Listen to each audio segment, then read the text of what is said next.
Hi everyone, this is Nick Church. Thanks for joining me today for a new episode of The Studio. Now before I dive in, I just want to give a quick plug because I'm really excited to let you know that I've been invited to speak at the photography show and the video show, which is running from the 17th to the 20th of September 2022 at the NEC in Birmingham. So at the end of this video, there's some more details of the sessions I'm running and how you can get yourself some tickets.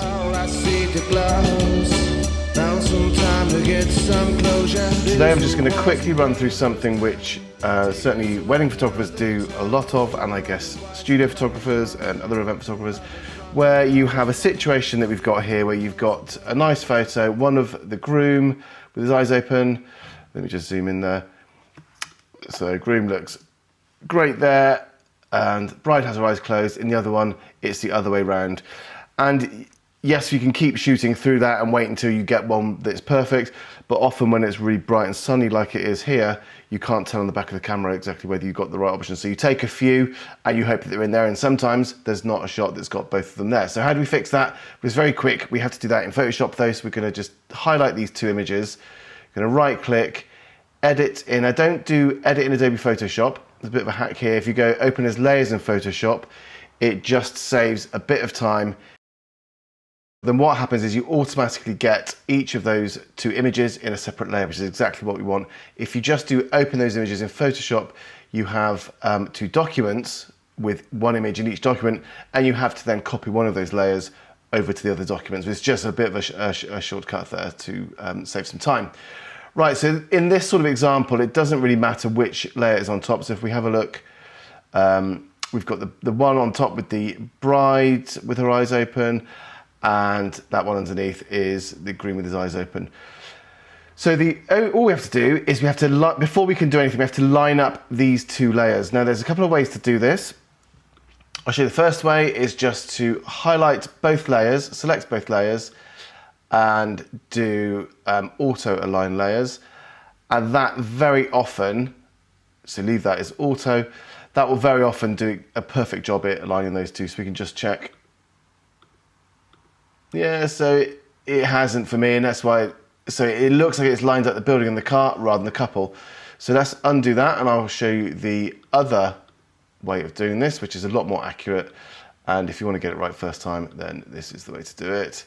We've got both layers, they're just not lined up properly. So if you select the top layer, let's make that one, it doesn't really matter, but sort of just slightly opaque, 50%, something like that.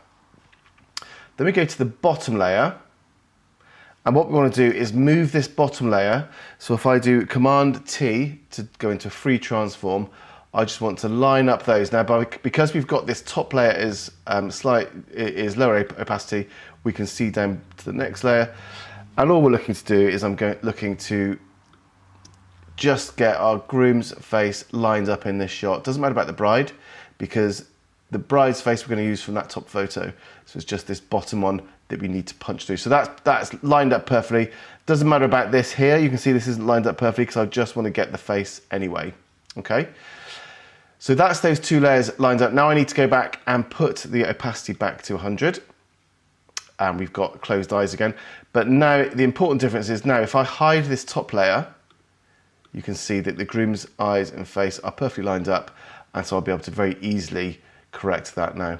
So to do that, we need to have a mask on this top layer, because the mask is going to allow us, it lets us tell Photoshop which bits of that lower layer we want to be able to see through. So if we create a mask, and then all we need to do is we're going to draw on this mask to make those bits of the image visible from the lower layer. So we want those lower layer bits to come through to the top layer.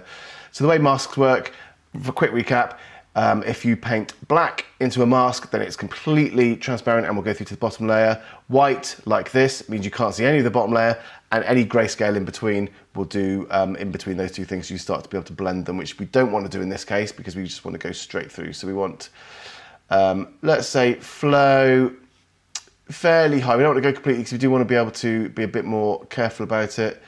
Nice soft brush because we want to preserve the edges around there. So I've got my brush selected, I've got black selected here, and you have to make sure that you're selecting the layer, not the image. If you select the image, you start painting black onto the image, which we don't want. We want to just be drawing into the layer. So now all we have to do is to go to where the eyes are, and we're just drawing in black into that layer, which is allowing us to see the layer below. And that's all I need to do. It's tempting sometimes to keep going round and further into a bigger and bigger area, but you end up we'd have end up getting to this bit where it doesn't quite line up, and then you're in trouble. So yeah, we just want to do the only bits we're trying to change. Okay.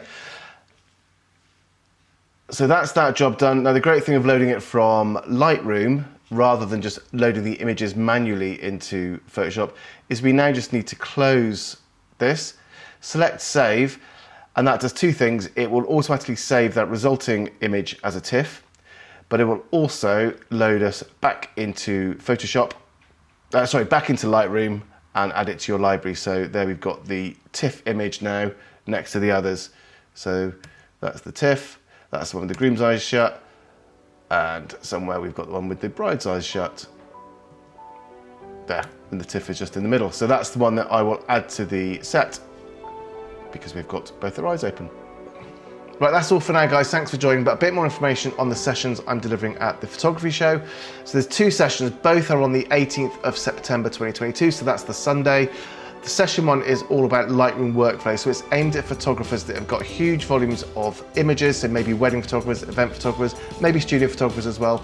And it's tips, techniques and tricks on how to really reduce the amount of time you spend culling and editing those images. And time is money, so it's saving your business some money as well. The other session is all about video. So it's aimed at photographers that are considering moving into video but don't really know where to start. Now, moving into video's got different camera settings, different camera control, different techniques, and there's a whole area of audio that we're not used to, but there's less than you'd imagine about making that jump into providing a filmmaking service. So that other session will talk through those main building blocks, those first things you need to learn to be able to make that leap.